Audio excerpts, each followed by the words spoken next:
पूर्णमिदः पूर्णमिदं पूर्णात् पूर्णमुदच्यते पूर्णस्य पूर्णमादाय पूर्णमेवावशिष्यते। रामाय रामभद्राय रामचन्द्राय वेधसे रघुनाथाय नाथाय सीताया पतये नमः।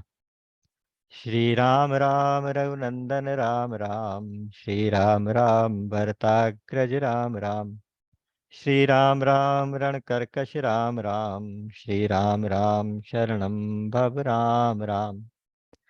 श्री रामचंद्र चरणौ मनसा स्मरामि श्री रामचंद्र चरणौ वचसा गृणामि श्री रामचंद्र चरणौ शिरसा नमामि श्री रामचंद्र चरणौ शरणं प्रपद्ये। माता रामो मत्पिता रामचंद्रः स्वामी रामो मत्सखा रामचंद्रः सर्वस्वं मे रामचंद्रो दयालुर्नान्यं जाने नैव जाने न जाने। दक्षिणे लक्ष्मणो यस्य वामे च जनकात्मजा पुरतो मारुतिर्यस्य तं वन्दे रघुनन्दनं। लोकाभिरामं रणरङ्गधीरं राजीवनेत्रं रघुवंशनाथं कारुण्यरूपं करुणाकरन्तं श्रीरामचन्द्रं शरणं प्रपद्ये। मनोजवं मारुततुल्यवेगं जितेन्द्रियं बुद्धिमतां वरिष्ठं वातात्मजं वानरयूथमुख्यं श्रीरामदूतं शरणं प्रपद्ये।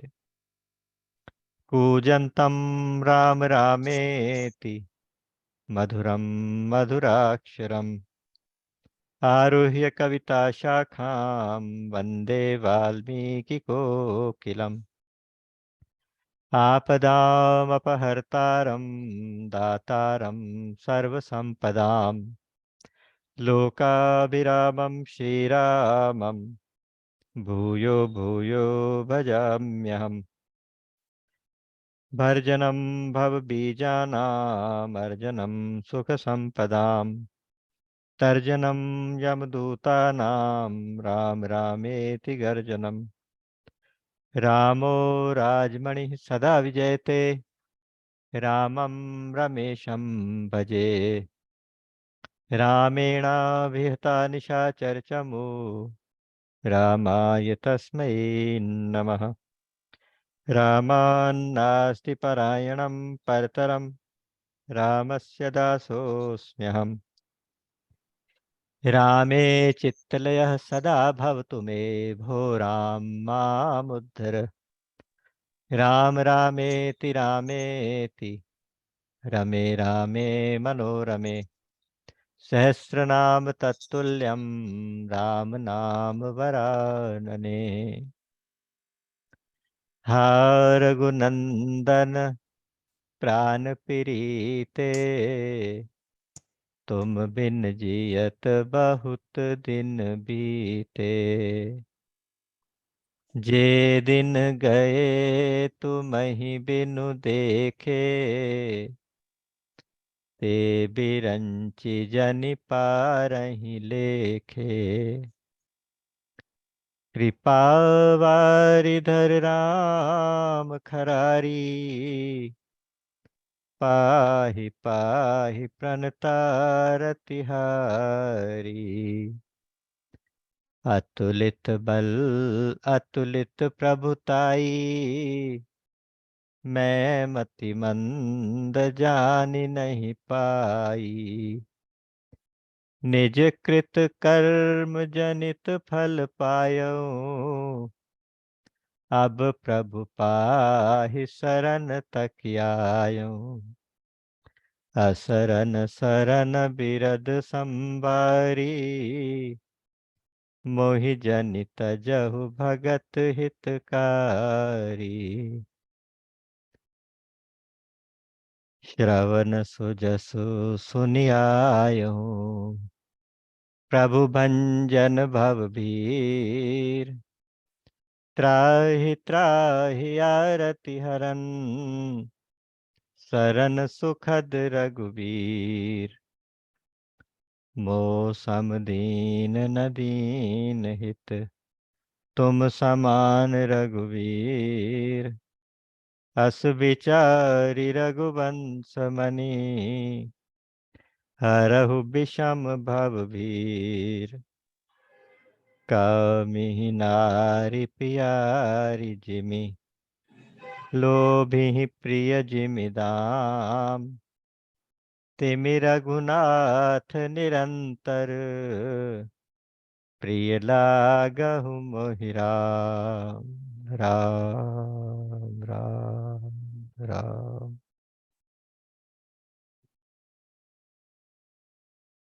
प्रभु की अनंत अहेतु की कृपा का कोटि कोटि धन्यवाद, जिस कृपा के कारण आज हम सब फिर एक बार इस सत्संग में उपस्थित हो पाए। आप सबके हृदय में बैठे हुए भगवान श्री सीताराम जी के चरणारविंदों में मेरा कोटि कोटि नमन और आप सबका हार्दिक अभिनंदन। श्री रामचरितमानस परिक्रमा के इस कार्यक्रम में हमारी यात्रा चलते चलते सुंदरकांड तक पहुंची है। सुंदरकांड में बीच में थोड़ा सा व्यवधान भी आया एक दो बार, लेकिन जैसे हरी इच्छा। तो उसमें पिछली बार अगर आपको याद हो तो हमारा क्या प्रसंग चल रहा था, उसको थोड़ा सा याद करते हुए फिर आगे चलेंगे। आज प्रसंग ये चल रहा था कि भगवान राम की सेना समुद्र के पार आ गई। वहां पे विचार हो रहा है कि अब आगे क्या किया जाए। इधर से ये समाचार रावण को अपने दरबार में मिला। तो रावण ने अपने मंत्रियों से पूछा कि भाई क्या किया जाए। मंत्रियों ने कहा, अरे चुप भी रहिए सरकार, क्या करना है, आपने क्या करना है। कौन, वानर ही तो है, वानर है, मनुष्य है। ये तो हमारा रोज का खाना है, ये रोज का आहार है। आने दीजिए, हम सब उनको चट कर जाएंगे, खा पी जाएंगे। और आपको क्या चिंता करने की जरूरत, आपने तीनों लोगों को जीता हुआ है। इस तरह से करके वो रावण को चुप करा दिया। उसी समय विभीषण जी भी आ गए। विभीषण ने सोचा कि आज अच्छा मौका है, आज रावण ने पहली बार सलाह मांगी है। वैसे नॉर्मली भी रावण सलाह नहीं मांगता। आज कह रहा है कि बताओ क्या किया जाए। तो मंत्री की भी हैसियत से और भाई की भी हैसियत से आज उन्होंने सोचा कि रावण को ठीक सलाह देनी चाहिए। तो वो सुअवसर देख के आज विभीषण जी आए। उन्होंने खूब समझाने की कोशिश की रावण को, और ये कहा कि काम क्रोध मद लोभ सब नाथ नरक के पंथ। काम हो गया, क्रोध हो गया, लोभ हो गया, मद हो गया, ये चारों के चारों नरक की तरफ ले जाने वाले हैं। गीता जी में भी कहा कि काम क्रोध और लोभ नरक के द्वार हैं। यहाँ नरक के पंथ कहा गया। और ये तीनों के तीनों रावण के अंदर हैं, बल्कि चारों। मद तो है ही। मद का मतलब होता है कि अपनी शक्ति का नशा, अभिमान, वो भी है। कामी तो रावण है ही। क्रोध भी है, लोभ भी है, तीनों बातें रावण के अंदर है। तो उन्होंने कहा कि ये तीनों तुम्हें नरक में ले जाने वाले हैं, तुम इनके ऊपर कंट्रोल करो। और सुनो, इसके खासतौर से यही तीन जो है ना, यही तीन उत्तरकांड में जाके इनको मानस रोग भी बताया गया। ये मन के रोग हैं। काम क्रोध लोभ, ये तीन मुख्य रूप से मन के रोग हैं। जैसे आयुर्वेद में वात पित्त कफ होते हैं, ऐसे ये तीनों हैं। और जब तीनों एक साथ मिल जाते हैं, प्रीति करे जब तीनी हो भाई, उपजे सन्निपात दुखदाई, ऐसे चौपाई आती है वहां पे। तो अगर तीनों मिल जाए तो ये बहुत बुरा हाल करते हैं पेशेंट का। तो वात पित्त कफ है, तो वात तो काम हो गया, पित्त जो है क्रोध पित्त नित छाती जा रहा, रोज छाती जलती रहती है जिसकी वजह से वो पित्त है, क्रोध। और लोभ तो खुजली है। तो इस तरह से कई तरह की चीजें उन्होंने बताई।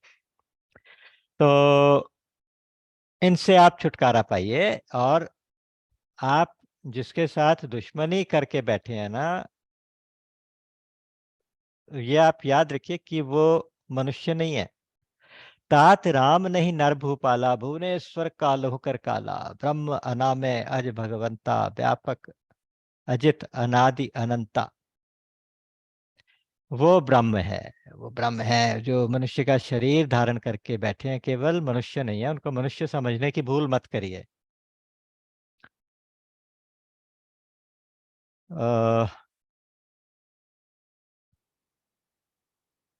उनको कहा ये भगवान है। भगवान किसको कहते हैं? भगवान की डेफिनेशन सब लोग जानते हैं कि भगवान का मतलब होता है कि जिस जैसे धनवान होता है, धनवान जिसके पास धन होता है उसे धनवान कहते हैं। बलवान उसे कहते हैं जिसके पास बल होता है। और भगवान उसको कहते हैं जिसके पास भग होते हैं। भग क्या है? विष्णु पुराण में एक श्लोक आता है, ऐश्वर्यस्य समग्रश्च, समग्रस्य वीर्यश्च यशसः श्रियः, या कई जगह आता है धर्मश्च यशसः श्रियः, ज्ञान वैराग्य योश्चैव षण्णाम भग इतीर्णा। ये 6 भग हैं। इसमें सबके साथ शब्द लगा है समग्रस्य, समग्र, टोटल, टोटैलिटी में मतलब होता है कि ऐश्वर्य इतना कि बस टोटल ऐश्वर्य, जिसके पास सब कुछ सारा ऐश्वर्य हो। ऐश्वर्य सबके पास सारा का सारा ऐश्वर्य हो, सारा का सारा धर्म हो, सारा का सारा वीर्य हो, सारे का सारा यश हो, सारे का सारा श्री हो, सारा ज्ञान, सारा वैराग्य, टोटल में अल्टीमेट। उसको कहेंगे कि जिसके पास ये 6 की 6 चीजें, उसको कहेंगे भगवान। वो भगवान राम है, व्यापक अजित अनादि अनंता। व्यापक है, सर्वव्यापक। अजित है, सबसे बड़ी बात है, आप सोचते हो कि युद्ध में जीत लोगे तो अजित है। अनादि है और अनंत है, ना तो उनका कोई आदि ना कोई अंत। ये मत समझिएगा कि हम उनको मार लेंगे अंत हो जाएगा, या ये राजकुमार बन के पैदा हुए हैं तो अब खत्म हो जाएंगे। ऐसा नहीं है। तो आप इनको पहचानिए।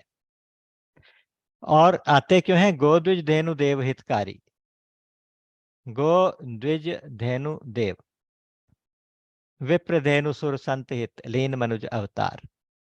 ये ब्राह्मणों के लिए, गाय के लिए, पृथ्वी का भार उतारने के लिए, देवताओं का कार्य करने के लिए ये मनुष्य का अवतार लेके आते हैं। अभी भी ये मनुष्य का अवतार लेके आए हैं। और ये वास्तव में सर्वव्यापक अजित अनादि अनंत ब्रह्म है। तुम गलती मत करो इनको मनुष्य समझने की, और मेरा कहना मानो तो उनकी शरण में चले जाओ, उनका भजन करो, है ना, उनका भजन करो। जैसे शुरू शुरू में कहा गया कि एक अनीह अनूप अनामा अज सच्चिदानंद परधामा, वहां लिखा व्यापक विश्व रूप भगवाना, तेहि धरि देह चरित कृत नाना। ये सारे विशेषण वहां भी बताए गए। जब भगवान के अवतार की कथा सुना रहे हैं भगवान शिव, तो वहां पे ये बातें बताई गई। और वहां कहा गया सो केवल भगतन हित लागी, दीन दयाल प्रणत अनुरागी। उनका जो मेन पर्पस भगवान का होता है वो होता है अपने भक्तों के लिए आते हैं। अगर जैसे भगवान ने कहा कि यदा यदा ही धर्मस्य ग्लानिर्भवति भारत, अभ्युत्थानम धर्मस्य तदात्मानं सृजाम्यहम्, परित्राणाय साधूनां विनाशाय च दुष्कृतां, धर्म संस्थापनार्थाय संभवामि युगे युगे। उन्होंने कहा कि मैं जब जब धर्म की हानि होती है तो मैं आता हूँ। अवतार लेके आता हूँ, धर्म की स्थापना करता हूँ, अधर्म का नाश करता हूँ, और साधुओं का त्राण परित्राण करता हूँ, साधुओं की रक्षा करता हूँ, और दुष्कृतियों को मारता हूँ, उनका उद्धार करता हूँ, धर्म की स्थापना करता हूँ। तो किसी ने जिज्ञासा की कि भाई ये सब काम के लिए भगवान को नीचे अवतार लेके उतरने की जरूरत क्या? भगवान ये सारे काम क्या अपनी जगह पे बैठे बैठे नहीं कर सकते? सर्वव्यापक भगवान है, सर्वांतर्यामी है। वो चाहे तो जितने दुर्जन हैं उनको मारने के लिए, राक्षसों को मारने के लिए क्यों आना चाहते हैं? तो वहीं बैठे बैठे उनके दिमाग ठीक कर दें, उनके मन में अच्छे भाव आने शुरू हो जाएं, अच्छे विचार बन जाए, वो सारे संत बन जाए। या अगर ऐसा ही है तो एक पलक झपकने से भी कम समय में केवल भ्रिकुटी विलास से सृष्टि और लय हो जाती हो, जिसकी एक भ्रिकुटी के विलास से, एक भ्रिकुटी के हिला देने से, केवल भ्रिकुटी ऊपर नीचे कर देने से सृष्टि पूरी की पूरी नष्ट हो जाए और फिर पूरी की पूरी सृजन हो जाए। इतनी शक्ति, उसको नीचे आके यहाँ इतना इतना कष्ट उठा के जन्म लेना, करना, ये सब लीलाएं करनी, उसके बाद फिर युद्ध करने, युद्ध में कभी लगता है कि राक्षस जीत रहा है, कभी लगता है कि वो जीत रहे हैं, ये सब करने की क्या जरूरत? तो उसका जवाब भगवान शिव ने पीछे दिया था उनका, सो केवल भक्तन हित लागी। वो केवल भक्तों के लिए आते हैं। भक्तों के लिए क्यों आते हैं? कि ये सारी लीलाएं पढ़ पढ़ के, ये सारी लीलाएं सुन सुन के, श्रवण करके, मनन करके, निधिध्यासन करके, ये सारी लीलाएं सोच सोच के, चिंतन करके भक्त अपना उद्धार करते हैं, भक्त भगवान से जुड़े रहते हैं। अगर इस तरह की लीलाएं भगवान ना करके गए हों तो भक्त किस चीज का चिंतन करे, भगवान के कौन से गुणों का चिंतन करे और कैसे करे? तो इसलिए अच्छा, फिर जब अवतार लेके आए हैं तो उस समय भक्तों को स्पर्श का सुख देना, भक्तों के साथ वार्तालाप का सुख, भक्तों से बात करना, भक्तों को छूना, भक्तों से खेलना। भगवान आते हैं तो गोपियों के साथ रास करते हैं, गोपों के साथ खेल खेलते हैं। कभी कोई गोप बाल भगवान की पीठ के ऊपर चढ़ के सवारी करता है, कभी वो उसके ऊपर सवारी करते हैं। तो सो केवल भगतन हित लागी।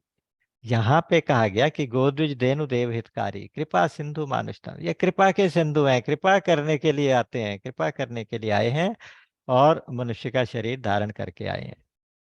यहाँ इनडायरेक्टली रावण को सावधान भी किया गया, इनडायरेक्टली ये भी सावधान किया गया कि देखो भैया, तुमने जो भगवान से वरदान मांगा था, वरदान क्या मांगा था? कि मनुष्य और वानर, इन दो को छोड़ के मैं किसी से भी ना मरूं, मनुष्य से और वानर से। और देखो मनुष्य बन के ब्रह्म आ रहे हैं और वानरों की सेना लेके आ रहे हैं, तो भैया सावधान हो जाओ, अभी भी समय है, तुम उनकी शरण में चले जाओ, मेरे कहे से आप जानकी को वापिस कर दो। तो इस तरह से जब समझा रहे थे विभीषण, तो उनका कि ये वैर मत करो, सिर झुकाओ, शरण में चले जाओ, सीता को वापिस कर दो, और मेरी बात का विश्वास करो कि जो भगवान की शरण में चले जाते हैं तो चाहे वो उनको जन्म जन्मांतर के पाप भी किए हों, सारे विश्व से भी दुश्मनी ले रखी हो, फिर भी भगवान उन्हें माफ कर देते हैं। और सुनो, ये मैं अपनी तरफ से नहीं कह रहा, यही संदेश पुलस्त्य ऋषि ने भी, पुलस्त्य जी रावण और विभीषण के दादा लगते हैं। इनके पिता थे विश्रवा, विश्रवा के पिता थे पुलस्त्य। तो पुलस्त्य जी ने भी यही संदेश भेजा था आपको बताने के लिए, तो आज अवसर अच्छा था तो मैंने आपको उनका ये संदेश सुना दिया। तो आप उनकी मानो तो या मेरी मानो, सीता को वापिस कर दो। अच्छा, यहीं पे एक रावण के एक बहुत ही वृद्ध मंत्री थे, माल्यवंत।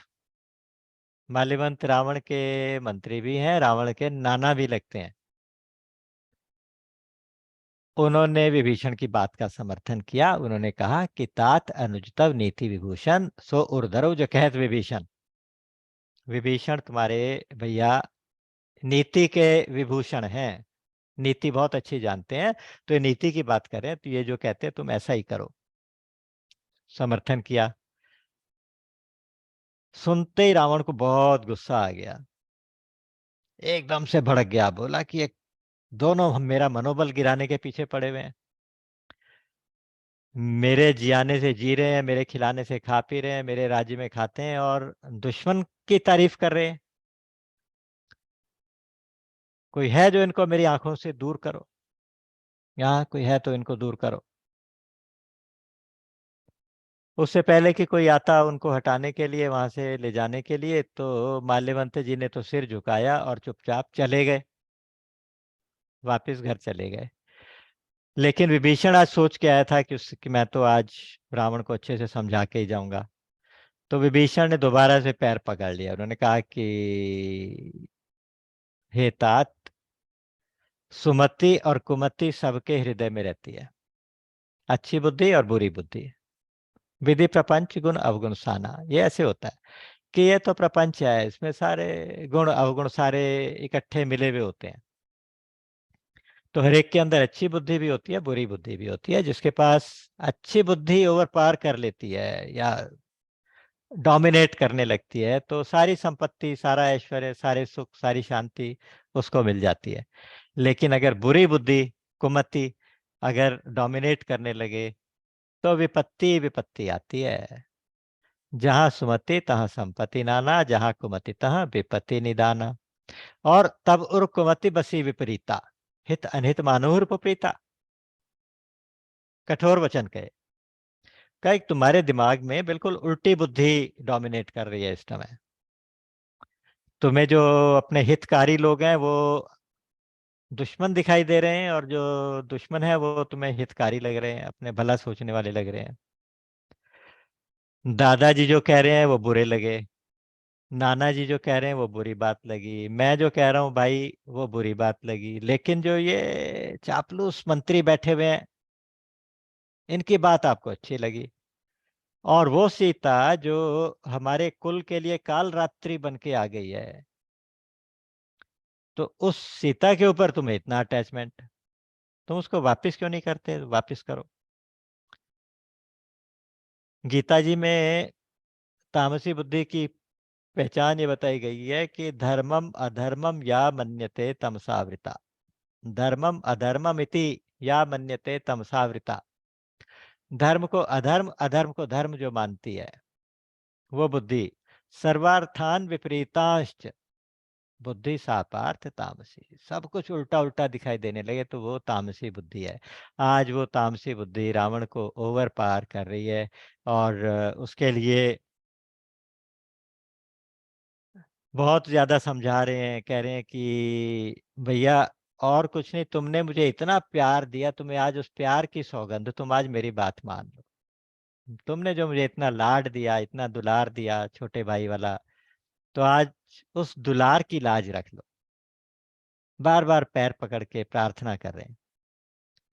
लेकिन रावण का गुस्सा और सातवें आसमान पे, उसने कहा कि अरे दुष्ट, तेरी मौत निकट आ गई है, मेरे मना करने से भी तो चुप नहीं हो रहा।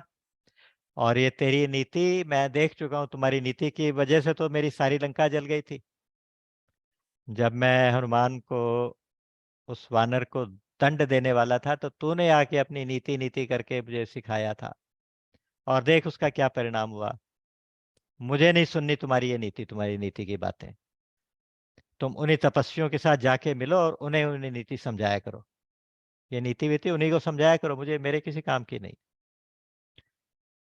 ऐसा कह के रावण सिंहासन पे बैठा था, वो पैर पकड़ के प्रार्थना करके समझा रहे थे विभीषण, तो उस विभीषण की छाती में लात मारी, लात मार के वो नीचे गिर गया। नीचे गिर के भी इतना अपमानित हुआ पूरी सभा के अंदर। लेकिन उसके बाद फिर उसने पैर पकड़े, उसने कहा कि तुम पे तू सरिस भले ही मोहि मारा, राम भजे हित नाथ तुम्हारा। हे नाथ, तुम मेरे पिता के समान हो, मेरे बड़े भाई हो, तुमने मुझे मारा कोई बात नहीं, मुझे कोई फर्क नहीं पड़ा। लेकिन मैं फिर भी कहूंगा कि तुम राम का भजन करो, नहीं तो तुम्हारा हित नहीं होने वाला। आज तुम्हारी कोई मदद नहीं करने वाला, इसके अलावा भजन के अलावा कोई मदद नहीं करने वाला। लेकिन रावण सुनने के मूड में था नहीं। विभीषण ने देखा कि बस अब जितना मैं कर सकता था कर लिया, अब इसके आगे मेरी ड्यूटी खत्म।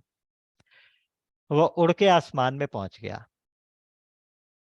उसके साथ 4 मंत्री और उसके साथ निकल गए, जो विभीषण के साथ उनके अपने पर्सनल एडवाइजर्स रहते थे, 4 मंत्री रहते थे वो भी।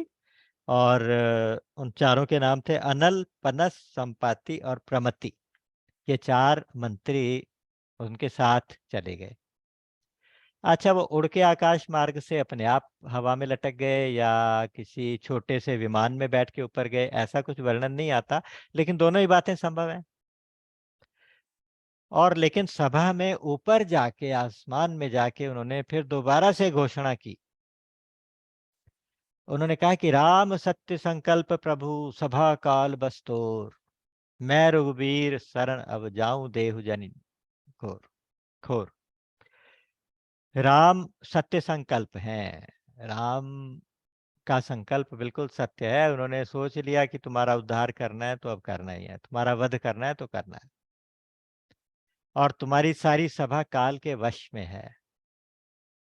मैं अब रघुवीर की शरण में जा रहा हूं, अब मुझे दोष मत देना। मैंने तुम्हें अच्छे से समझा लिया, तुम नहीं मानते, तो अब मैं जा रहा हूं।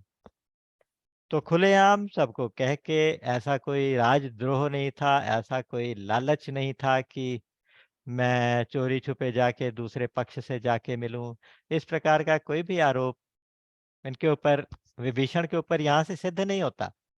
क्यों? विभीषण खुलेआम यहाँ सबको घोषणा करके गया है कि मैं राम की शरण में जा रहा हूं, और तुम्हारी भलाई भी इसमें है कि तुम भी राम की शरण में आ जाओ। तो ऐसा कह के विभीषण आकाश मार्ग से अपने मंत्रियों के साथ चला गया। जब जा रहा है तो रास्ते में यहाँ पे भगवान शंकर क्या कह रहे हैं कि जैसे ही विभीषण वहां से निकला तो वो सारी सभा आयुहीन हो गई। आयुहीन भय सब तबहि, हंस के ही चला विभीषण जबहि, आयुहीन भय सब तबहि। इसका मतलब ये हुआ, रावण ने कहा था कि मेरे जियाने से तू जी रहा है, मेरी मर्जी से तू जिंदा है, मेरी कृपा के कारण तू जिंदा है, नहीं तो अब तक कब का तुझे मार दिया गया होता। आज ये सिद्ध हो गया कि अगर ये पूरी सभा जीवित है तो एक संत की वजह से है। आप देखिए, ये बात ध्यान रखिएगा। जहाँ कोई भी एक संत आ जाते हैं, किसी गांव में कोई संत आ जाते हैं, भजनानंदी संत आ जाते हैं, तो उस सारे गांव के झगड़े समाप्त हो जाते हैं, उस सारे गांव में वातावरण शुद्ध हो जाता है, उस सारे गांव में लोगों की आयु बढ़ जाती है। और कहीं से अगर किसी संत का अपमान करके निकाल दिया जाता है, वो गांव बंजर हो जाता है। ऐसी कथाएं, बहुत सी सत्य कथाएं आती हैं, आपने देखा होगा। तो इसलिए किसी भी संत प्रवृत्ति के किसी भी व्यक्ति का अपमान नहीं करना, कभी भी नहीं करना। क्योंकि ये तो बिल्कुल सत्य है कि भगवान अपने अपराध तो फिर भी क्षमा कर देते हैं, लेकिन उनके संत के प्रति किया गया अपराध कभी क्षमा नहीं करते। भगवान हमेशा उस बात को याद रखते हैं, गांठ बांध देते हैं।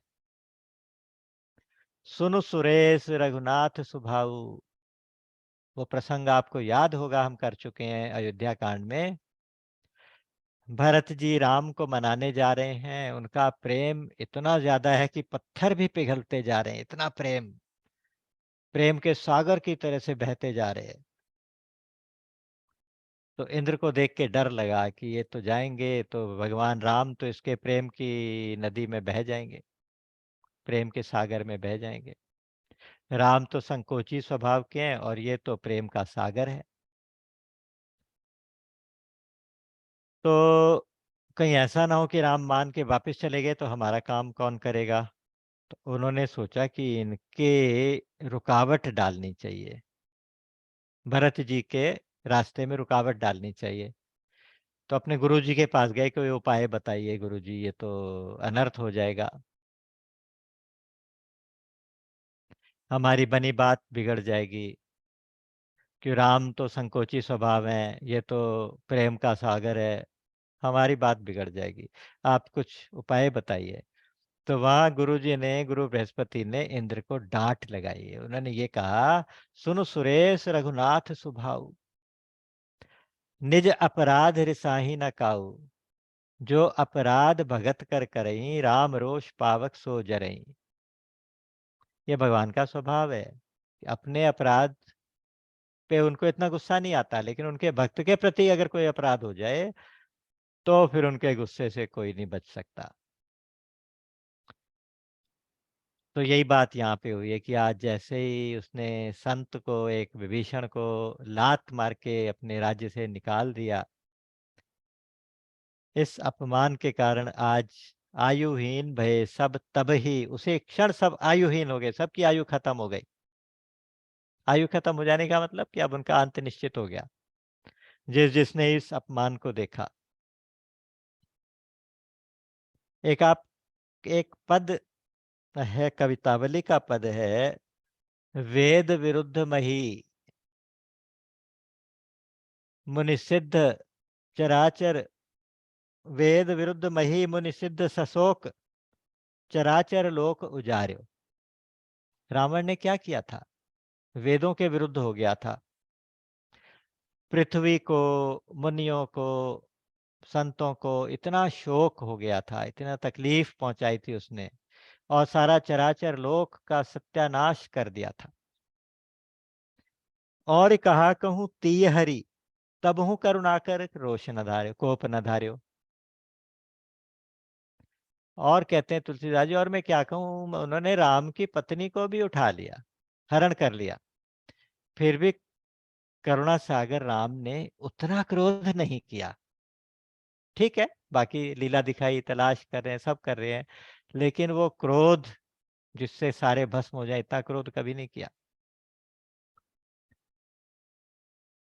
तो कहते कि सेवक छोहते छाड़ी क्षमा, सेवक के प्रेम के कारण वो क्षमा छोड़ देते हैं। तुलसी लख्यो राम स्वभाव तिहारो, तुलसी कहते हैं कि मैंने तुम्हारा स्वभाव देख लिया राम जी, तुम अपने सेवक के प्रेम में क्षमा भी छोड़ देते हो। तौलो न ता दाप दल्यो दस कंधर, जोलो विभीषण लात न मार्यो। जब तक विभीषण को रावण ने लात नहीं मारी थी, तब तक रावण का अंत निश्चित नहीं हुआ। तब तक रावण के प्रति भगवान ने उतना क्रोध नहीं दिखाया। अब रावण की खैर नहीं। तो आज यही हुआ। तो सबका वैभव उसी क्षण नष्ट हो गया, सारे आयुहीन हो गए। साधु अवज्ञा तुरत भवानी, कर कल्याण अखिल के हानि। भगवान शिव पार्वती जी से ये समझा रहे हैं, सूत्र दे रहे हैं, साधु के अवज्ञा से, साधु के अपमान करने से सारे कल्याण की हानि होती है, अर्थात जीवन के सारे कल्याण समाप्त हो जाते हैं, जीवन की सारी भलाई समाप्त हो जाती है, फिर बुरा ही बुरा होता है बस। तो इसलिए कभी भी किसी साधु संत का, किसी साधु प्रवृत्ति के व्यक्ति का, साधु संत जरूरी नहीं कि भगवे वेश में ही हो, तो किसी भी साधु व्यक्ति का अपमान करने से पहले 10 बार सोचना।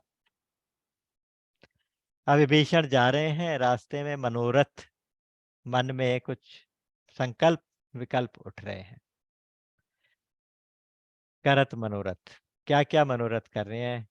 कहते हैं कि देखूं जाई चरण जल जाता, अरुण मृदुल सेवक सुखदाता, जे पद पर सितरी ऋषि नारी, दंडक पावन, दंडक कानन पावन हा कारी। और जे पद जनक सुता उरलाए, कपट कुरंग संग धर धाये। यहाँ पर 6 उपमाएं दी हैं उन्होंने, 6 चीजें बताई हैं कि मैं कौन से भगवान के चरण का दर्शन करने जा रहा हूँ। मेरा अहोभाग्य है, कमाल है, मेरा कितना अच्छा भाग्य, मैं अपने इन चर्म चक्षुओं से आज उस भगवान को देखने जा रहा हूँ, उन चरणों को देखने जा रहा हूँ, जिन चरणों की रज से अहिल्या तर गई, गौतम की नारी तर गई।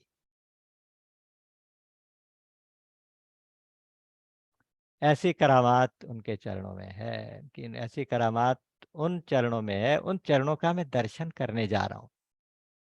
आपने सुना होगा एक संत, बहुत अच्छे संत हैं, संत प्रेम भूषण जी महाराज। वो एक भजन गाया करते हैं, बहुत सुंदर लाइनें हैं। आ, वो ये कहते हैं कि भरी कितनी करुणा है नैनों में उनकी, जाके सुदामा भिखारी से पूछो, कि जाके सुदामा भिखारी से पूछो, है करामात क्या उनकी चरणों की रज में, कि जाके तो गौतम की नारी से पूछो। उनके चरणों की रज में क्या करामात है, उन चरणों का मैं दर्शन करने जाऊंगा। वो चरण जो दंडक वन में जैसे ही पड़े तो दंडक वन हरा भरा हो गया, श्रापग्रस्त दंडक वन था। पीछे कथा आई थी, आपको याद होगा अरण्य कांड में। तो उस दंडक वन का शाप दूर हो गया, वहां सब कुछ ठीक ठाक हो गया, दंडक वन में सारे राक्षसों का नाश हो गया। ओ सुंदर चरण, कोमल जैसे कमल जैसे कोमल, नव कंज लोचन कंज मुख कर कंज पद कंजारुण, वो वाले चरण, उनका मैं आज इन नेत्रों से दर्शन करूंगा। और वो चरण जिनको जनक सुता ने अपने हृदय में रखा है। आपको याद होगा कि माँ जानकी को राम का आखिरी दर्शन कब हुआ? आखिरी दर्शन कब हुआ था जो अभी उनकी स्मृति में है? अब तो रावण की कैद में है, अब तो राम जी सामने नहीं है, लेकिन उनकी वो छवि कि वो जब मारीच के पीछे, जब कपट मृग के पीछे धनुष बाण लेकर और अपनी जटाओं को समेट के फटाफट भागे थे जो, तो वो उस कपट कुरंग के पीछे भागते हुए श्री राम के उन चरणों का ध्यान करती हैं। जेहि विधि कपट कुरंग संग धाई चले श्री राम, सो छवि सीता राखी उर रटती रहती हरि नाम। वो छवि सीता जी अपने हृदय में रखे हुए हैं, उन चरणों को, उन चरणों की छवि को हृदय में रखे। आज मैं उन चरणों को देखूंगा जो कपट मृग के पीछे भागे थे। और एक और बात करते हैं कि भगवान शंकर के हृदय में, भगवान शंकर के मान सरोवर में, मानस रूपी सरोवर में, मान सरोवर में जो कमल की तरह से खिले हुए चरण कमल हैं, ऐसे विराजमान उन कमल जैसे चरणों को मैं आज दर्शन करूंगा। और सुनिए, और कहते हैं कि जिन चरणन की पादुकनि भरत रहे मन लाई, ते पद आज बिलो की हूँ इनने ननी अब जाई। और जिन चरणों की पादुका को भरत जी इतने प्यार से, सम्मान के साथ पूजा करते हैं, जिसके साथ हृदय से लगे हैं, जुड़े हैं, जिस पादुका में मन लगा के, जिस पादुका का ध्यान करके वो पूरा राजकाज संभालते हैं, तो उन चरणों को मैं देखूंगा, उन चरणों की पादुका है, उन चरणों को देखूंगा। तो चरणों का ध्यान करते हुए आज मनोरथ करते हुए जा रहे हैं। और यहाँ पे इंटरेस्टिंग चीज है कि 6 चीजें उन्होंने उदाहरण दिए। और अगर आपको याद हो तो शरणागति का एक असूल होता है कि 6 चीजें उसमें आनी चाहिए। 6 प्रकार की शरणागति कही जाती है। आनुकूलस्य संकल्पः प्रतिकूलस्य वर्जनम, रक्षिष्यतीति विश्वासो गोप्तृत्ववर्णम तथा आत्मनिक्षेप कार्पण्यो षड्विधा शरणागति। 6 प्रकार की शरणागति है। अनुकूलता का संकल्प। यहाँ अनुकूलता का संकल्प कौन कर रहा है? यहाँ गौतम की नारी। देखिए शाप मिला, शाप मिलके हाथ जोड़ के शिला की तरह से बिल्कुल पत्थर बन के एक जगह पे बैठ गई। भगवान की कृपा का इंतजार कर रही है कि मेरा कब उद्धार हो। तो ये अनुकूलता का ये संकल्प है। तो इसलिए पहला उदाहरण उन्होंने दिया अहिल्या के समान संकल्प शक्ति, अहिल्या के समान अनुकूलता का संकल्प और प्रतिकूलता का वर्जन। प्रतिकूलता को से क्या कितनी हानि होती है वो दंडक वन से कोई पूछे, शाप से कितनी हानि होती है। तो उस प्रतिकूलता का वर्जन हुआ वहां पे जब भगवान भगवान के चरण वहां पर पड़े। तीसरा था रक्षिष्यतीति विश्वासो, ये विश्वास कि वो मेरी रक्षा करेंगे। ये विश्वास कहाँ? जानकी जी में बिल्कुल प्रत्यक्ष विश्वास दिखाई दे रहा है, प्रत्यक्ष। निज पद नयन दिए मन राम पद कमल लीन, परम दुखी भा पवन सुत देख जानकी दीन। अपने चरणों को लगातार देखती हैं, बैठी हैं, आंसू बहाती हैं। ये विश्वास है कि एक दिन राम जरूर आएंगे, एक दिन राम जरूर आएंगे। तो उन चरणों का ध्यान जानकी जी कर रही हैं, जनक सुता कर रही हैं। जे पद जनक सुता उर लाए रक्षिष्यतीति विश्वास। और गोप्तृत्व वर्ण किसने किया कि वो मेरा उद्धार करेंगे? यहाँ पे चॉइस थी मरीच के पास कि रावण का कहना माने या ना माने। रावण ने कहा था कि या तो तू मेरे प्लान में शामिल हो जा, नहीं तो मैं तुझे मार डालूंगा। तब उसने सोचा था कि मरना है तो मरना है तो रावण के हाथों मरूंगा, मरना है तो अगर कहना नहीं मानूंगा तो रावण के हाथों मरूंगा, और कहना मानूंगा तो राम के हाथों मरूंगा। तो बेटर तो यह कि राम के हाथों मर जाऊं। तो आज उसने राम को वरण किया अपने गोप्तृत्व वरण के लिए, अपने उद्धार के लिए राम का वरण किया। कपट कुरंग संग धर धाये। तो चौथा एग्जाम्पल ये हो गया। आत्मनिक्षेप। भगवान शंकर से बड़ा आत्मनिक्षेप आत्मनिक्षेप का उदाहरण कोई हो ही नहीं सकता। तो उनके हृदय रूपी मानस के सरोवर में भगवान के चरण कमल हैं, और भगवान शंकर दिन रात उनका नाम जपते हैं, दिन रात। तुम पुनि राम राम दिन राती, सादर जपो अनग आराती। दिन रात उनका नाम जपते हैं। तो आत्मनिक्षेप का सबसे बड़ा उदाहरण और सबसे बड़ा कार्पण्य का उदाहरण कौन है? दीनता का उदाहरण भरत जी। जिन पायन की पादुकनि भरत रहे मन लाई, ते पद आज बिलो क्यों। भरत भरत बिल्कुल कार्पण्य की मूर्ति है, कार्पण्य दीनता की मूर्ति है। आपुन दारुण दीनता सब ही कहूँ समझाई, देखे बिनु रघुनाथ पद जिय के जरनी न जाई। कितने सुंदर पावरफुल वर्ड्स है। मैं अपनी दारुण दीनता सबको हाथ जोड़ के सबके सामने स्पष्ट कहता हूँ कि जब तक मैं रघुनाथ के चरणों का दर्शन नहीं करूंगा तो मेरी ये जी की जलन नहीं जाएगी। उनको जब राज्य ऑफर हुआ था भरत जी को, तो भरत जी ने घोषणा कर दी थी कि जब तक मैं राम से नहीं मिलूंगा तब तक मुझे कोई मतलब नहीं इस राज्य से, मुझे राज्य चाहिए नहीं। इतना बड़ा संपन्न राज्य मिल रहा था। सब कह रहे थे, गुरुजी कह रहे हैं, माताएं कह रही हैं, मंत्री कह रहे हैं कि ये तुम्हारा अधिकार बनता है, तुम्हें पिताजी दे के गए हैं तो तुम्हें ले लेना चाहिए। उन्होंने उसका चार्ज नहीं लिया। देखे बिनु रघुनाथ पद जिए के जरनी न जाए, यद्यपि जन्म कुमातु ते मैं सठ सदा सदोष। कितनी दीनता। मेरा जन्म कुमातु से हुआ, कुमाता से हुआ।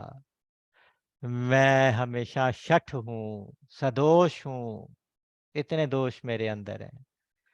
लेकिन साथ ही साथ विश्वास भी है कि आपुन जानिना त्यागी हहीं मोहि रघुवीर भरोस। अपना जान के मेरा त्याग नहीं करेंगे, मुझे रघुवीर का भरोसा है। तो कार्पण्य शरणागति का उदाहरण भरत जी।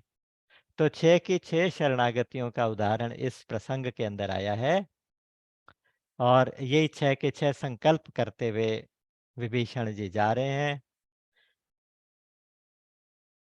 ऐसा विचार करते करते वो सीधे सीधे समुद्र के इस पार आ गए जिस पार सेना थी। आके जैसे नीचे उतरे, चारों तरफ से वानरों ने घेर लिया। अच्छा, आपको मालूम है वानरों की कितनी बड़ी सेना थी? वैसे तो इसकी गिनती आज तक कोई कर नहीं पाया।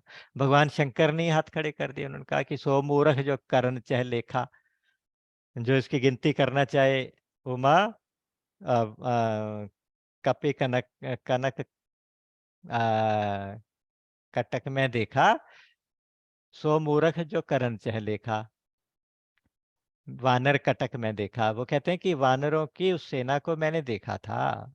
शंकर जी कह रहे हैं, लेकिन वो मूर्ख है जो उसकी गिनती करना चाहे। मूर्ख, गिनती नहीं हो सकती। वो सेना, ऐसा वर्णन आता है कि 40 कोस इंटू 40 कोस इतने एरिया के अंदर फैली हुई है। इतनी बड़ी सेना है। और उसमें आगे जाके थोड़ा सा हिंट भी देते हैं कि पद्म 18 जूथप बंदर। 18 पद्म, हिंदी की गिनती में इकाई, दहाई, सैकड़ा, हजार, 10,000, लाख, 10 लाख, करोड़, 10 करोड़, अरब 10 अरब, खरब 10 खरब, शंख 10 शंख, ऐसे नील 10 नील, पद्म 10 पद्म, अल्टीमेट पद्म। और 18 पद्म, ये तो सेनापति हैं। हर एक के साथ एक एक सेना की टुकड़ी है। कितनी बड़ी, कोई हिसाब नहीं। तो इतनी असंख्य सेना वहां पे है। वहां जाके बीच में विभीषण जी उतर गए। तो चारों तरफ से घेर लिए गए। उन्होंने कहा कि आप श्री राम तक मेरा संदेश पहुंचाइए कि मैं रावण का भाई हूं और राम की शरण में आया हूं, राम से मुलाकात करना चाहता हूं। तो कपियों को विश्वास नहीं हुआ। फिर भी उसे इन्होंने वहां पे ना एक तरह से कस्टडी में लेके वहां रख लिया। और आप जाके सुग्रीव को बताया, सुग्रीव को बताया कि कोई विशेष दूत आया है रावण का, जो खुद को उसका भाई बता रहा है। तो सुग्रीव ने भी फैसला लेना ठीक नहीं समझा। सुग्रीव भी सीधा राम के पास गए और भगवान राम से बोले कि प्रभु, एक दूत रावण का आया है, कोई वो आपसे दर्शन करना चाहता है, रावण का भाई है, आवा मिलन दशानन भाई। तो कह प्रभु सखा बूझिए कहा। भगवान सुग्रीव से सलाह ले रहे हैं, कहते हैं बताओ जरा क्या करना चाहिए। कह सुग्रीव सुनो नरनाहा, जानी न जाय निशाचर माया, काम रूप के ही कारण आया, भेद हमार लेन सठ आवा, राखे बांधी मोहियस भावा। प्रभु, ये सब वानर जो है ना, ये सब इच्छाचारी वानर हैं, इच्छाधारी। इच्छाधारी का मतलब होता है कि कभी कुछ भी रूप बना के आ सकते हैं। इनकी माया इतनी विकट है, इनकी माया को जाना नहीं जा सकता। जानी ना जाई निशाचर माया। अब पता नहीं है काम रूप किस वजह से आया है। हो सकता है रावण ने इसको हमारा भेद लेने के लिए भेजा हो। तो मुझे तो लगता है कि इसको बांध के यहीं बिठा लिया जाए और इसको अरेस्ट कर लिया जाए, कैद कर दिया जाए। ये हमारी सूचना जाके वहां पे दे ही ना पाए। लेकिन कहते हैं कि सुग्रीव, तुम कह रहे थे कि वो शरण में आना चाहता है। कहते हैं हाँ प्रभु, कहता तो यही है कि शरण में आना चाहता हूँ। तो कहते हैं कि हाँ, तुम्हारी बात नीति के हिसाब से तो ठीक हो सकती है, लेकिन मेरी कृपा के आगे ना नीति नहीं काम करती। भगवान की जो कृपा है ना, भगवान जब कृपा करते हैं, भगवान जब शरणागत पे कृपा करते हैं, तो फिर वो नीति वीति नहीं देखते। फिर सारे नियम बदल देते हैं वो भक्तों के आगे। तो बोले कि मेरा तो प्रण है कि भाई मैं तो शरणागत में आए हुए व्यक्ति को छोड़ नहीं सकता। अगर कोई शरण में आया है तो मैं छोड़ नहीं सकता। अध्यात्म रामायण में भी एक और वाल्मीकि रामायण में भी सेम मंत्र दोनों जगह पे आया है। वहाँ पे लिखा गया है कि शक्रदेव प्रपन्नाय तवास्मीति च याचते, अभयम सर्वभूतेभ्यो ददामि तद व्रतम मम। मेरा व्रत क्या है, मेरा निश्चय ये है कि अगर कोई मेरे पास आके एक बार भी ये कह देता है कि हे राम मैं तुम्हारा हूं, सकृत एव प्रपन्नाय, शरण में आकर, सकृत मतलब केवल एक बार, शरण में आकर कोई ये कह दे तवास्मि इति च याचते, तवास्मि, इस प्रकार कोई याचना करे कि तव अस्मि, मैं तेरा हूं प्रभु, मैं तेरा हूं, तो मैं उसे सारी दुनिया से अभय कर देता हूं। अभय कर देने का मतलब है कि मैं तो उसे अपनी शरण में ले लेता हूं। अब मेरा तो मन पन शरणागत भयहारी, मेरा प्रण है शरणागत की भय को दूर करना। ऐसा सुन के तो अच्छा फिर बोले कि देखो अगर हमारा भेद लेने आया है तो अच्छी बात है, ले ले। हमारा भेद इतने बड़े बड़े ऋषि मुनि नहीं ले पाए, है ना। कितने बड़े बड़े योगी तपस्वी तपस्या कर करके जन्म जन्मांतर तक लगे रहते हैं, उन्हें राम का भेद नहीं मिलता। वो अगर हमारा भेद ऐसे लेना चाहता है तो आए, कोशिश करके देख ले। और अगर वो दुष्ट हृदय होगा तो मेरे सामने आ ही नहीं, मुझे फेस ही नहीं कर सकता, मेरे सामने आना चाहता है। अगर उसके मन में दुष्टता होगी, कुटिलता होगी, कपट होगा, छल होगा, तो वो मेरे सामने आ ही नहीं पाएगा। अगर वो मेरे सामने आ गया तो इसका मतलब उसके अंदर कपट छल छिद्र कुछ नहीं है। मोहे कपट छल छिद्र न भावा। तो उन्होंने कहा कि मुझे कपट छल और छिद्र अच्छे ही नहीं लगते, और ना ही, और जो दुष्ट हृदय होता है उसको मेरा भजन अच्छा नहीं लगता। और मुझे तो हनुमान ने बताया था कि विभीषण तो बहुत भजन करता है, तो इसका मतलब दुष्ट हृदय तो नहीं है तो सरल हृदय। और सरल हृदय है, शरणागत है, शरण में आना चाहता है, तो फिर मैं नहीं छोड़ सकता। उसके बाद शरणागत कहूँ जे तजई निज अनित अनुमानी, तेनर पावर पाप में तिन्ह बिलोकत हानि। अगर अपनी हानि को सोच के कोई शरणागत की रक्षा ना करे कि इसको लेने से मेरी हानि हो सकती है, इसके इसको शरण में लेने से या हमें धोखा देके हमारा भेद लेके उड़ जाएगा, अगर मैं इस नुकसान की वजह से इसको शरण ना दूं तो मैं तो बहुत बड़ा पापी हो जाऊं। भगवान कहते हैं कि ऐसा व्यक्ति जो अपना अनहित देख के किसी को शरण में नहीं लेता, ऐसे व्यक्ति को तो देखने से भी पाप लगता है। रही जहाँ तक ये दुष्ट है, काम रूप है, इच्छाधारी है, जो भी है, तो भैया जो मेरे भैया छोटे भाई लक्ष्मण है ना, वो तो एक क्षण के अंदर सारी पृथ्वी के सभी राक्षसों का नाश करने में समर्थ हैं। तुम क्या समझते हो? जगमहु सखा निशाचर जेते, लक्ष्मण हनई निमिष महु तेते। एक निमिष, निमिष मतलब एक पलक झपकते ही। आगे वाल्मीकि रामायण में एक प्रसंग आता है, उसमें है कि जब मेघनाद से युद्ध हो रहा है, तो मेघनाद को जीतना मुश्किल लग रहा है बहुत। कई माया कर रहा है, बहुत तरह की माया करके गायब हो जाता है, सामने से नहीं लड़ता, पीछे से लड़ता है, छिप छिप के लड़ता है। तो लक्ष्मण को बहुत क्रोध आ गया, तो लक्ष्मण ने कहा कि अब मैं ब्रह्मास्त्र चढ़ा रहा हूं, और इस ब्रह्मास्त्र से सारी पृथ्वी के सभी जीवों का नाश हो जाएगा, सारे राक्षसों का नाश हो जाएगा। तो राम ने रोक लिया, राम ने उसको समझाया। उन्होंने कहा कि देखो, एक के अपराध का दंड सबको नहीं देना।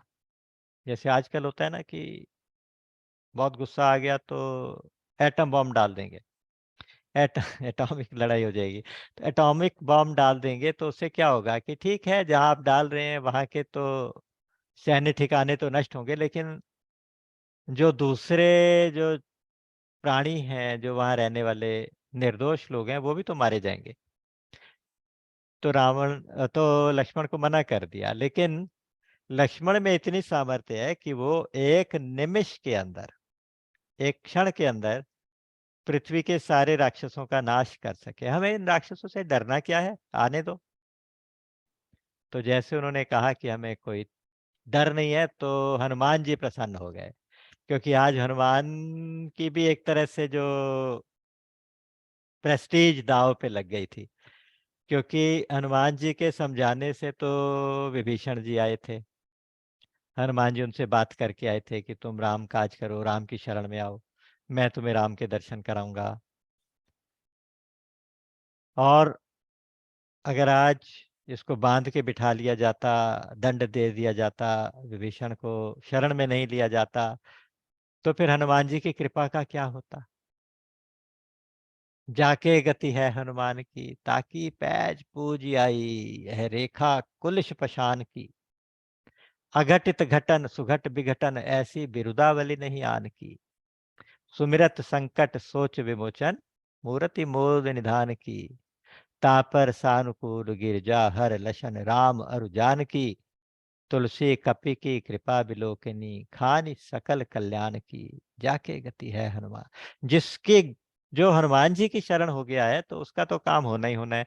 तो इसलिए भी हनुमान जी तो सबसे पहले प्रसन्न हुए, और सब लोग भगवान की शरणागत वत्सलता को देख के प्रसन्न हुए, सब ने जय जयकार की। और अब अंगद जी, हनुमान जी और दूसरे जामवंत वगैरह कई लोग मिलके विभीषण को लेने चले। वहां जाके सादर तहीं आगे करी बानर, चले जहां रघुपति करुणाकर। सारे वानर उनको सादर आदर समेत आगे आगे लेके चले हैं, और जहां वहां चले जहां भगवान राम और लक्ष्मण बैठे हैं। स्फटिक शिला पे बैठे रहते हैं भगवान। और जैसे ही दूर से भगवान के दर्शन किए, तो विभीषण जी तो देखते ही रह गए एकदम। पलकें झपकना बंद हो गईं, पैर ठिठक गए, आंखों में जल भर आया, शरीर में रोमांच हो आया। वो देख रहे इतने सुंदर चरण, इतने सुंदर कमल जैसे चरण। दूर ही ते देखे दो दाता, नैनानंद दो भ्राता, नैनानंद दान के दाता।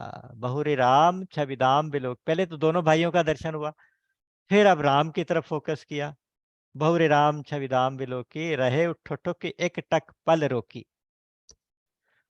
भुज प्रलंब, भगवान की भुजाएं इतनी लंबी हैं। आजान भुज शर चाप धर, संग्राम जित कर दूषणम। भगवान की भुजाएं कितनी लंबी हैं। भगवान की भुजाएं होती हैं, जब खड़े होते हैं तो उनके हाथ घुटने तक आते हैं।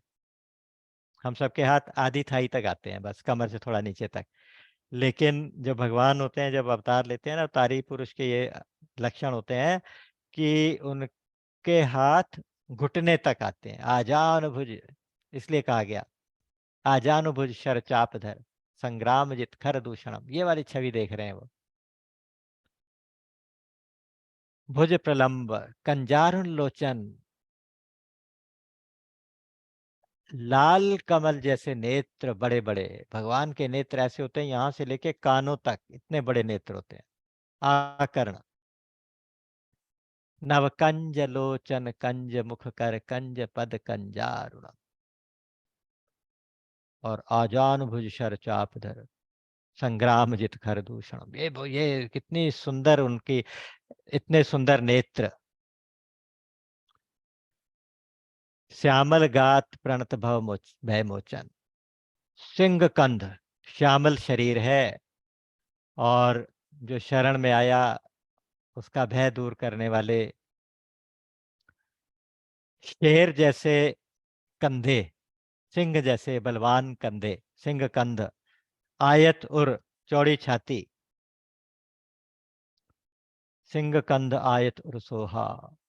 आनन अमित, उनका शरीर की शोभा ऐसी, उनके मुख की शोभा ऐसी है कि करोड़ों करोड़ों कामदेवों की सुंदरता उसके ऊपर न्यौछावर। करोड़ों कामदेवों से भी ज्यादा सुंदर, इतने सुंदर भगवान का दर्शन विभीषण जी ने जैसे दूर से किया तो बेचारे देखते ही रह गए। देखते, इतना सोच के भी नहीं आए थे जितना सुंदर छवि उनको दिखाई दे गई।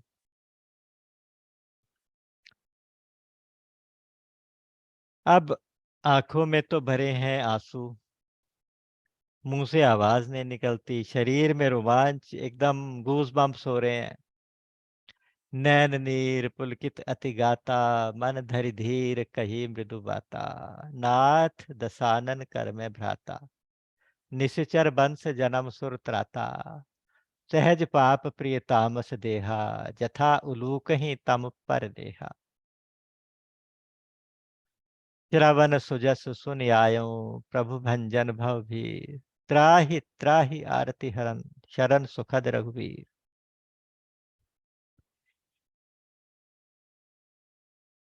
कभी कभी पूछा जाता है कि कौन सा प्रसंग आपको बहुत अच्छा लगता है, तो मुझे एक विभीषण की शरणागति का प्रसंग बहुत अच्छा लगता है। भरत जी का तो सारा चरित्र अच्छा लगता है, लेकिन अगर कोई प्रसंग कहे तो प्रसंग में ये बहुत सुंदर है, बहुत सुंदर प्रसंग है।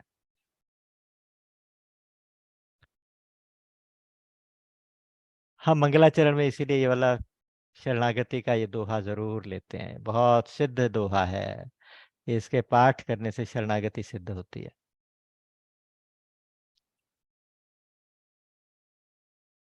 अगर किसी की पहचान करनी हो, किसी का कोई परिचय प्राप्त करना हो, तो चार बातें देखी जाती हैं।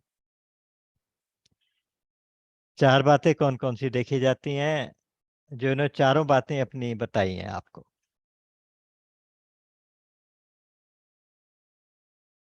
इन्होंने कहा कि नाथ दशानन कर में भ्राता, मैं दशानन का भाई हूं। ये तो हो गया संग कैसा है। अगर किसी की पहचान परिचय चाहिए तो उसका मतलब उसका संग कैसा है। और कौन से कुल में किसका जन्म हुआ है, तो ये भी बहुत जरूरी होता है, कैसे कुल का है, कैसे। यहाँ कहते हैं निशिचर वंश जन्म। हे सुरत्राता, हे देवताओं के रक्षक, हे स्वामी, मेरा निशाचर वंश में तो जन्म हुआ है। और तीसरा देखते हैं स्वभाव कैसा है। तो कहते हैं स्वभाव मेरा पाप करने का स्वभाव है, दिन रात पाप ही करता रहा हूँ। जैसे उल्लू को अंधेरा अच्छा लगता है, ऐसे मुझे पाप करना अच्छा लगता है।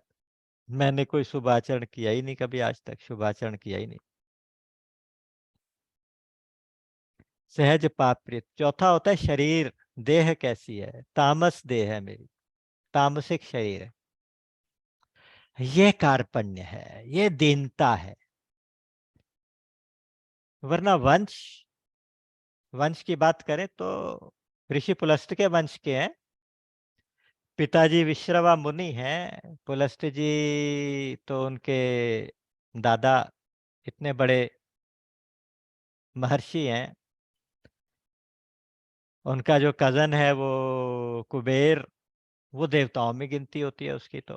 देवताओं के वो तो ट्रेजरर हैं, खजांची हैं। तो ऐसा क्यों कह रहे निश्चर वंश? तो ऐसा कहते हैं कि देखो निशिचर कोई जरूरी नहीं है कि जन्म से ही निशिचर हो, स्वभाव से भी निश्चर होते हैं। प्रताप भानु की कथा के बाद जब रावण का अवतार हुआ, रावण और कुंभकर्ण और ये विभीषण का अवतार हुआ, अवतार ही कहते हैं हम इनको भी। तो जब इन लोगों के जन्म हुए तो इन्होंने क्या क्या हालत कर दी थी, आपको याद है? बाड़े खल बहुचोर जुआरा, बाड़े खल बहुचोर जुआरा, जे लंपट पर धन पर दारा। मान मान मातु माने ही मातु पिता नहीं देवा, साधुन सन करवावहीं सेवा। जिनके यह आचरण भवानी, ते निश्चर जानो सब प्राणी। तो ये कहते हैं कि ये निश्चर का स्वभाव है। अगर किसी में ये वाली बातें आ गई, कोई दुष्ट है, चोर है, जुआरी है, दूसरे की स्त्री पे, दूसरे के धन पे जिसकी बुरी नजर है, जो साधुओं से सेवा करवाते हैं, सेवा करने के बजाय सेवा करवाते हैं, तो वो निश्चर ही मानने चाहिए। जिनके यह आचरण भवानी, ते सब निश्चर जानो, ते निश्चर सब जानो प्राण, जानो भवानी। तो वो सब निश्चर ही है।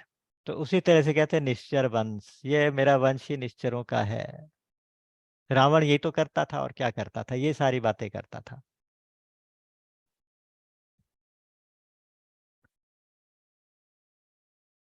सहज पाप प्रिय तामस देहा, तामस देह है मेरी। हालांकि इतना भजन करते हैं लेकिन ये उनकी दीनता है कि अपने आप को तामसिक शरीर कह रहे हैं। तो प्रभु बस श्रवण सुजस सुन आया हूँ, आपका सुयश कानों से सुन के आ गया हूँ। आप कृपा करो, कृपा करो, कृपा करो, मुझे अपनी शरण में ले लो। आप भवसागर की पीड़ा का नाश करने वाले हैं, भवभीर का नाश करने वाले हैं।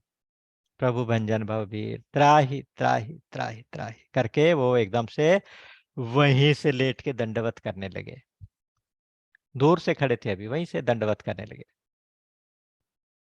शरण सुखद रघुवीर, आप रघुवीर हैं, आप शरण को, शरणागत को सुख देने वाले हैं। अस कही कर दंडवत देखा, तुरंत उठे प्रभु, हरस विशेषा दीन वचन सुन प्रभु बन भावा, प्रभु भुज विशाल गई हृदय लगावा।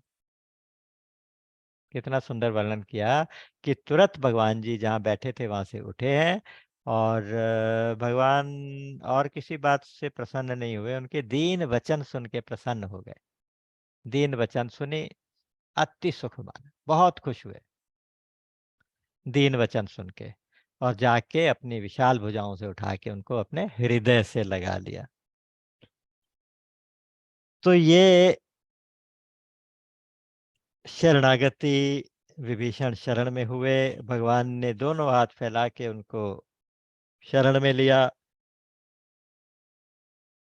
और भगवान की तो वाणी कहती है कि अपि चेत सुदुराचारो भजते माम अनन्य भाग साधु रेव स मंतव्य सम्यक व्यवसितो हि सह। अगर कोई क्षिप्रम भवति धर्मात्मा शश्वत शांतिम निगच्छति कौन्तेय प्रतिजानी ही न मे भक्तः प्रणश्यति। दंडवत प्रणाम कर रहे हैं, भगवान दंडवत प्रणाम करने से बहुत प्रसन्न होते हैं। लेकिन आजकल का दंडवत नहीं जैसे हम करते हैं, ये तो प्रॉपर दंडवत है। दंडवत का मतलब ये होता है कि दंड की तरह, दंडवत, डंडे की तरह से नीचे गिर गए, लेटे हैं, पड़े हैं, डंडे की तरह से नीचे पड़े हैं। दोनों हाथ, दोनों पैर और दोनों घुटने और छाती, इस तरह से ये सारे अंग और सिर, ये पांच अंग बिल्कुल जमीन पे लेट के आपने पांचों अंग जमीन पे दंडवत टच करा दिए। उसके अलावा मन से, वचन से और कर्म से, तीनों तरह से आपने प्रणाम किया तो ये साष्टांग प्रणाम हो जाता है। 8 अंगों का प्रणाम हो जाता है, नहीं तो पंचांग प्रणाम होता है, साष्टांग हो जाता है। तो साष्टांग प्रणाम कर रहे हैं, साष्टांग प्रणाम को दंडवत कहते हैं। आजकल का दंडवत क्या होता है, गुरुजी दंडवत, दूर से खड़े खड़े कह देते हैं। तो गुरुजी कहते हैं कि बेटा दंडवत का मतलब तो ऐसा होता है कि जमीन की तरह से डंडे की तरह से नीचे पड़े हो तभी तो दंडवत होता है। तो चेले भी आजकल तो होशियार हैं, वो कहते हैं कि महाराज हम भी तो दंडवत ही कह रहे हैं। तो हम दंड की तरह पड़े नहीं है तो दंड की तरह खड़े हैं तो दंड की तरह से ही। तो आज विभीषण भगवान की शरण हुआ, भगवान से प्रार्थना कर रहा है, कानों से यश सुन के आया है भगवान का। किस किस से सुन के आया है, सबसे पहले तो हनुमान जी से सुन के आया है, उसके बाद नारद जी ने भी सुनाया है। एक बड़ी इंटरेस्टिंग चीज आज मेरा मन था कि मैं यहाँ आज सुनाऊंगा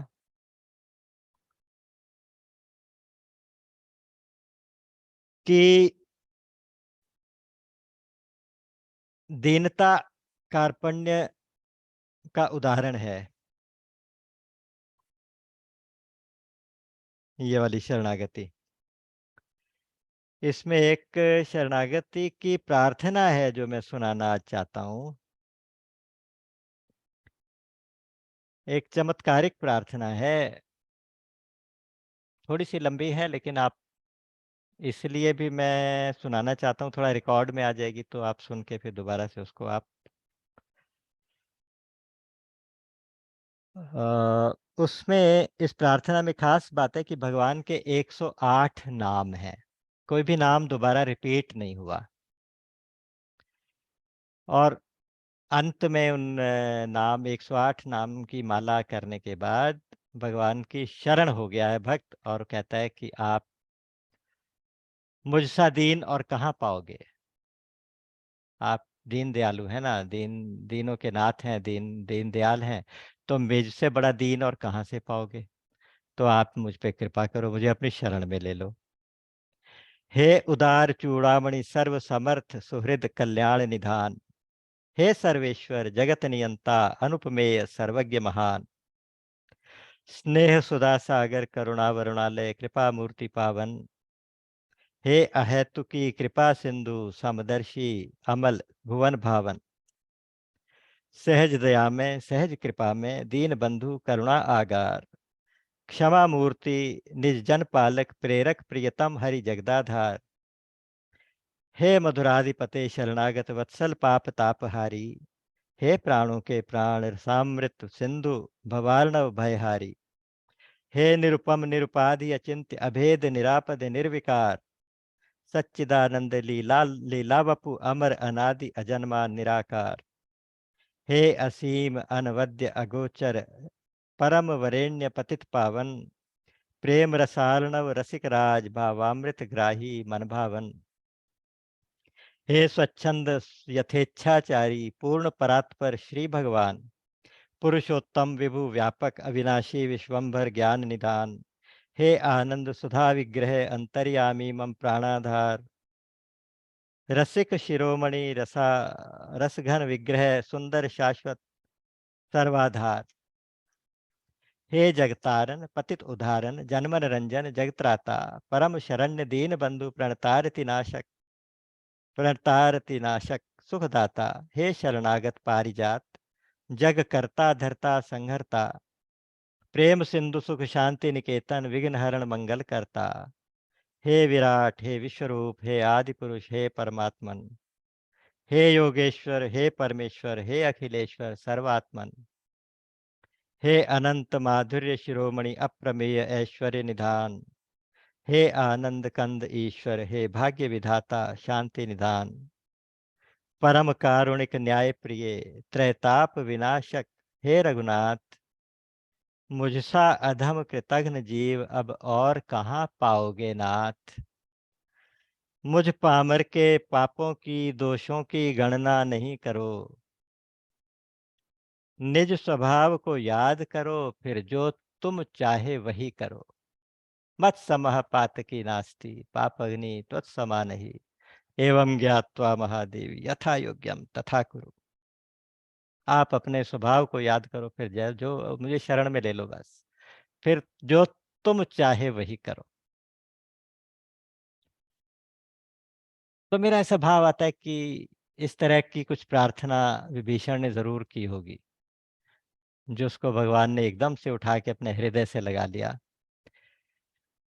है कौन दुश्मन का भाई, है कौन निश्चर वंश का, है कौन मायावी, इतना सब कुछ करके इतना बड़ा रिस्क लेके भगवान उसको अपनी शरण में ले रहे हैं। क्यों ले रहे हैं? क्योंकि उनका स्वभाव है।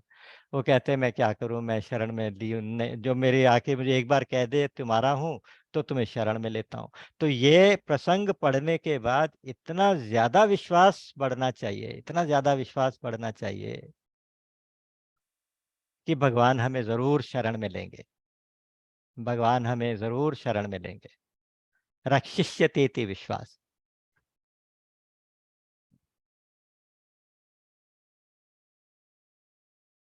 तो यहाँ शरणागति पूरी। अब हनुमान अब उन्होंने उठा के अपने साथ बिठाया, भाइयों ने, दोनों भाई बैठे थे तो जहाँ उनको विभीषण को बीच में बिठा लिया। और क्या कहते हैं, कहु लंकेश सहित परिवारा कुशल कुठार बास तुम्हारा, खल मंडली बसहु दिन राती सखा धर्म निभै कई भांति। दो संबोधन दिए दो लाइनों में, एक में कहा लंकेश सबसे पहले आते ही, आओ लंकेश भगवान के मुख से जो बात निकल गई, राम तो सत्य संकल्प है, विभीषण जी कह के ही आए हैं, राम सत्य संकल्प प्रभु। भगवान ने लंकेश कह दिया तो विभीषण तो आज से लंका के राजा हो गए। सुन लंकेश सहित परिवारा, कुशल कुठार बास तुम्हारा। सारे परिवार सपरिवार कुशल तो है ना, और तुम्हारा बहुत बुरी जगह पे निवास है। तुम तो हमेशा दुष्टों के संग रहते हो, दुष्टों की मंडली में रहते हो। तो हे सखा, ये दूसरा संबोधन, हे दोस्त, मतलब दोस्त बनाया, लंकेश बना दिया, दोस्त बना दिया। तुम्हारा धर्म कैसे निभता है, फिर तुम कैसे भजन करते हो? बस एक चीज है, बहुत सुंदर कही है, बरुबल बास न रख ताता, दुष्ट संग धनि देई जनि देई विधाता। बस विधाता से कहो कि भाई मुझे नरक में डालना हो तो डाल दो, लेकिन मुझे दुष्टों के संग में मत डालना। दुष्टों का संग नरक से भी ज्यादा बुरा क्यों? क्योंकि नरक में जाएंगे तो हमारे पापों का भुगतान ही होगा ना। जितने नरक के कष्ट भोगेंगे तो उतने हमारे पाप कटेंगे, वहां कोई नए पाप तो नहीं बनेंगे ना। लेकिन जब हम दुष्टों के संग में रहेंगे तो हमारे रोज नए पापों का संग्रह होता रहेगा, पाप बढ़ते रहेंगे। तो इसलिए दुष्ट संग जनि दई विधाता। और तुम तो नीति में इतने निपुण हो, तुम्हें तो अनीति अच्छी ही नहीं लगती, तुम वहां कैसे रह रहे थे?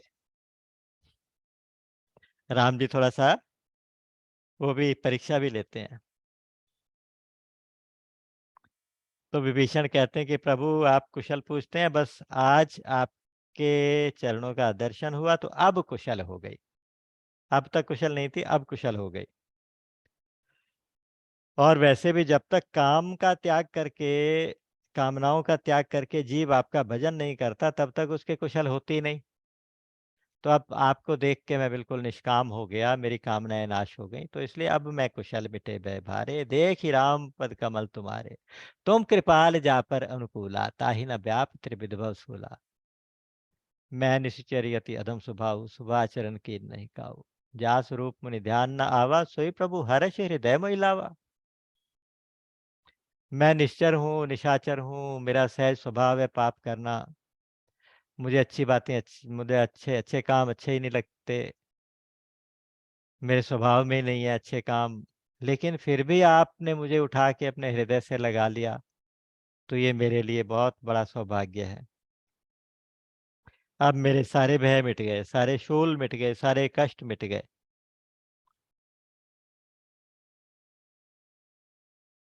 अहो भाग्य मम अमित अति, राम कृपा सुख पुंज, देखे उनैन बिरंचि शिव सेवे जुगल पद कंज। मेरे अहो भाग्य, मैंने आज आपके उन चरणों को देखा जो, जिनकी उपासना शंकर जी करते हैं, जिनकी उपासना ब्रह्मा जी करते हैं। तो उन चरणों का आज मैंने इन नेत्रों से दर्शन किया। तो यहाँ भगवान कह रहे हैं कि सुनो सखा, मेरा जो स्वभाव है ना, काकभुशुंडी जी जानते हैं, गिरिजा जी जानती हैं। सुनो सखा निज कहूँ स्वभाव, जानी भुसुंडी शंभु गिर जाऊ। भगवान शंकर जानते हैं, गिरिजा जानती हैं, और भुसुंडी जी जानते हैं। जो नर होई चराचर द्रोही, आवे सभय सरंत की मोही, तजबद मोह कपट छलना, ना करूं सद्यते ही साधु समाना। अगर कोई व्यक्ति बड़े से बड़ा पापी भी क्यों ना हो, सारे चराचर जगत से दुश्मनी मोल लेके आया हो, और अपने पापों का प्रायश्चित करके कोई मेरे सामने आ जाए, कोई मेरे सामने आ जाए, तो मैं उसको साधु बना देता हूँ। अपि चेत सुदुराचारो भजते मामनन्य भाग, साधु से साधुरेव स मंतव्यः, सम्यक व्यवसितो हि सः, क्षिप्रम भवति धर्मात्मा। तो अगर कोई आके, कोई बड़े से बड़ा पापी भी मेरा भजन कर ले, मेरे सामने आ जाए, अपने पापों का प्रायश्चित करके मेरी शरण में आ जाए, मेरे सन्मुख हो जाए। पीछे कहा कि सन्मुख होई जीव में जब ही, जन्म कोटि अघनासी तभी। मेरे सन्मुख आ जाए बस, तो करोड़ों जन्मों के पाप नष्ट हो जाएंगे। सन्मुख आने का क्या मतलब हुआ? कि अपने सभी पापों का, अपराधों का प्रायश्चित करके, तौबा करके कि बस अब आगे नहीं करूंगा, और भगवान की शरण ले ले, भगवान के पास आ जाए और उनसे कह दे कि मैं आपका हूं, तो इसका मतलब भगवान के सन्मुख हो गए। या भगवान के साथ हमारा जो नित्य संबंध है, आत्मा और परमात्मा का जो नित्य संबंध है, उस संबंध की याद जिसको आ गई, तो इसका मतलब वो भगवान के सम्मुख हो गया। और भगवान के विमुख होना क्या हुआ? विमुख होने का मतलब कि हम हैं तो कुछ और, समझें खुद को कुछ और। यो अन्यथा संतमात्मानम् अन्यथा प्रतिपद्यते, किम तेन न कृतं पापम चौरेणात्मापहारिणा। अगर कोई है तो भगवान का अंश, समझता है खुद को अलग, है ना? है तो कुछ और, समझता है खुद को कुछ और। एक्चुअली छोटी सी बात आप देखिए, यहाँ पे एक बात क्लियर करना बहुत ज़रूरी है कि भगवान 3 तरीके से हमें दर्शन दे रहे हैं। 3 तरह से भगवान हमारे सामने हैं। आदि भौतिक रूप से, आदि दैविक रूप से, आध्यात्मिक रूप से। आदि भौतिक रूप से कैसे हैं कि ये जितना भी चराचर जगत है ना, ये सब भगवान का ही स्वरूप है। वासुदेवः सर्वम्। क्योंकि वासुदेव के अलावा, भगवान के अलावा दूसरा कोई हो ही नहीं सकता। जो बीज डाला जाए उसी की खेती होती है, तो जो बीज तो परमात्मा ही सबका सनातन बीज है, तो इसलिए ये सब कुछ परमात्मा का ही एक एक्सप्रेशन है, परमात्मा का ही स्वरूप है। ये आदि भौतिक दर्शन है भगवान के। अच्छा, भगवान जब अवतार लेके आते हैं तो वो अधिदैविक दर्शन होते हैं। आदि भौतिक दर्शन हमें क्यों नहीं हो रहे, हमें क्यों नहीं भगवान दिखाई दे रहे? ये मोह के कारण। मोह के कारण हम हैं कुछ और, समझते हैं खुद को कुछ और, ये है मोह। दूसरा होता है आधिदैविक। आधिदैविक दर्शन तब होते हैं जब भगवान अवतार लेके आते हैं। राम हो गए, कृष्ण हो गए, उस समय उनको कोई पहचानता नहीं, सब उनको मनुष्य रूप मानते हैं। भगवान ने कहा नाहम प्रकाश है सर्वस्य योग माया समावृता मोहितम नाभिजानाति मूढ़ोयम। तो मुझे पहचानते ही नहीं, मैं योग माया से ढका रहता हूँ, तो इसलिए पहचानते ही नहीं। नवाम दुष्कृतिनो मूढ़ा प्रपद्यन्ते नराधमा माया अपहृत ज्ञाना आसुरम भाव आश्रिता। गीता जी में इस चीज को बहुत क्लियर किया गया कि मैं जब अधिदैविक रूप से दर्शन दे रहा हूं तो मुझे देखते नहीं। ये क्यों नहीं देखते? ये महामोह के कारण। महामोह उपजा तोरे, महामोह के कारण। और तीसरे दर्शन जो होते हैं आध्यात्मिक दर्शन होते हैं। आध्यात्मिक दर्शन आज भी हो सकते हैं। भगवान शंकराचार्य जी से किसी ने पूछा था कि आपने इतने शास्त्र पढ़े, वेद पुराण पढ़े, सब कुछ पढ़ा, तो आप एक सार बात बता दीजिए, काम की बात बता दीजिए। उन्होंने कहा कि श्लोकार्धेन प्रवक्ष्यामि यदुक्तम ग्रंथ कोटिभिः। आधे श्लोक में बताता हूं जो करोड़ों ग्रंथों में कहा गया। ब्रह्म सत्यम जगन मिथ्या जीवो ब्रह्मैव नापरः। ब्रह्म सत्य है, जगत मिथ्या है, जीव ब्रह्म ही है, दूसरा कुछ नहीं। तो ये जो जीव ब्रह्म है, लेकिन जीव खुद को समझता है अलग। जीव को अपने स्वरूप का ज्ञान नहीं होना, ये सम्मोह है। मोह, महामोह और सम्मोह। सम्मोहात स्मृति विभ्रम। स्मृति विभ्रम हो जाती है, अपना स्वरूप भूल जाता है। तो इसलिए अपने स्वरूप को पहचान लेना, अपने स्वरूप को पहचान लेना, ये पहचान लेना कि जीवो ब्रह्मैव नापरः, अहम ब्रह्मास्मि। शिवोहम, शिवोहम, शिवोहम, ये पहचान हो जाए। मनोबुद्धि अहंकार चित्तानि नाहम न च श्रोत्र जिह्वे न च घ्राण नेत्रे न च तेज भूमिर्न न ते न भूमि न तेजो न वायुः चिदानंद रूपः शिवोहम शिवोहम। चिदानंद रूप हूँ मैं, शिव हूँ मैं, शिव हूँ मैं, शिव हूँ। ये अपना स्वभाव, अपना जो एक स्वरूप है याद आ जाए, इसको कहेंगे प्रभु के सन्मुख होना। और इसके साथ सारे कोटि जन्मों के पाप नाश हो जाएंगे, कोटि कोटि जन्मों के पाप नाश हो जाएंगे। भगवान ने कहा कि सन्मुख हो जीव में जब ही जन्म कोटि अघ नासई तब ही। अघ पाप कहाँ से शुरू हुए थे? पाप वहीं से शुरू हुए थे कि यो अन्यथा संतमात्मान अन्यथा प्रतिपद्यते किम तेन कृतं पापम। ये सबसे बड़ा पाप था कि मैं था तो कुछ और, समझने लगा कुछ को कुछ और। इस पाप से पापों का सिलसिला चलने लगा, पापों की परंपरा चल पड़ी और वो पापों के पहाड़ इकट्ठे हो गए। लेकिन वो सारे पाप समाप्त हो जाएं अगर आप अपने स्वरूप को पहचान लें। तो यहाँ विभीषण भगवान के शरणागत हुए। मैं चाहता नहीं कि मैं इस भाव से और आगे बढ़ूं, तो इसलिए आज 5 मिनट पहले यहीं पे विराम देने का मन करता है कि इस भाव के साथ कि हम भी विभीषण की तरह से दीन होके भगवान के आगे जाके पुकारें और भगवान अपने अपनी विशाल भुजाओं से उठा के अपने गले से लगा ले। भगवान तैयार बैठे हैं। तो हम भगवान के शरणागत हों, इस कामना के साथ आज के सत्संग को यहीं विराम। राम अमित गुण सागर थाह कि पावहि कोई, संतन सन जस किछु सुनेऊ तुम ही सुनायऊ सोई। बोलिए सच्चिदानंद भगवान की जय।